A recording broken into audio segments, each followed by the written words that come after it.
On December 2nd, 1804, beneath the soaring Gothic vaults of Notre-Dame Cathedral in Paris, a ceremony unfolded that would alter the course of European, and indeed global history.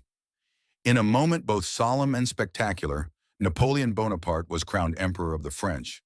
Yet the crowning itself would depart radically from tradition, and in that singular act, we glimpse the birth of the modern state.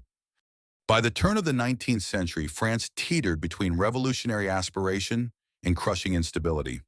The revolution of 1789 had dismantled the ancient regime, but the decade that followed was marked by the reign of terror, political purges, and ceaseless warfare as monarchies across Europe formed coalition after coalition against revolutionary France. The economy staggered under the weight of war, and Parisians, once inspired by liberty, equality, fraternity, craved order. Into this crucible stepped Napoleon Bonaparte, a Corsican artillery officer whose early victories in Italy and Egypt burned his name into the public imagination. When he returned from Egypt in the 1799, France was fracturing. In November 1799, Napoleon engineered the coup of 18 Brumaire, toppling the Directory and establishing the consulate. As first consul, he held near absolute power, which he wielded to stabilize the nation. He overhauled the tax system, restructured the bureaucracy, and in 1801 negotiated the Concordat with Pope Pius VII, restoring religious peace without returning church lands. But perhaps his most enduring reform was the codification of French law, the Napoleonic Code. Enacted in 1804, it enshrined equality before the law, protection of property rights, and secular justice. It was more than legislation. It was the architecture of modern governance. On December 2nd, 1804, the chosen venue was no accident. Notre-Dame Cathedral, the spiritual heart of France, had hosted Capetian and Valois coronations for centuries. Its stained glass windows and vaulted arches connected Napoleon to medieval monarchy. Pope Pius VII arrived to lend religious legitimacy. In a scene drenched in ceremony, the Pope presented the crown to Napoleon, but the Emperor interrupted protocol. He seized the golden laurel wreath and placed it upon his own head. With that bold gesture, Napoleon proclaimed that his authority derived not solely from divine sanction, but from merit, military triumphs, and the will of the people.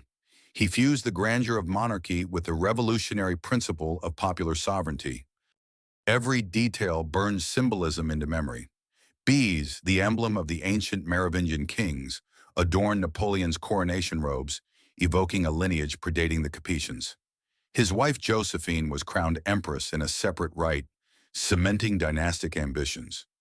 Military bands and a procession through Paris broadcast the fusion of civic and martial power. In establishing the empire, Napoleon reshaped political structures. The Senate and legislature became instruments of imperial will, yet offices advanced by merit replaced hereditary privilege. He created prefectures to oversee regional administration, standardized the metric system, and founded lycées to educate the nation's future leaders. The Bank of France, established in 1800, stabilized the economy. By 1807, Napoleonic armies had swept through Europe. Austerlitz, Jena Auerstedt, Friedland, victories that dismantled coalitions and redrew borders. Yet imperial overreach loomed. The invasion of Russia in 1812 ended in disaster. Logistical collapse and a brutal winter decimated the Grande Armée. The Peninsular War in Spain sapped resources. By 1815, at Waterloo, a unified Allied force crushed Napoleon's last bid for power. Exiled to St. Helena, he died in 1821. His body repatriated to Paris in 1840, his legend cemented at Les Invalides. 2 centuries later, the December 2nd, 1804 coronation remains more than pageantry. It stands at the fulcrum between medieval tradition and modern statehood. The Napoleonic Code laid the foundation for transparent, rational law. Centralized administration became the backbone of efficient governance. And the idea that leadership could rise through merit continues to shape civil and military institutions worldwide. Thank you for joining us. If this video deepened your understanding of history, please like, share, and subscribe for more historical explorations. And in the comments, let us know your thoughts on remembering such painful moments of our collective past.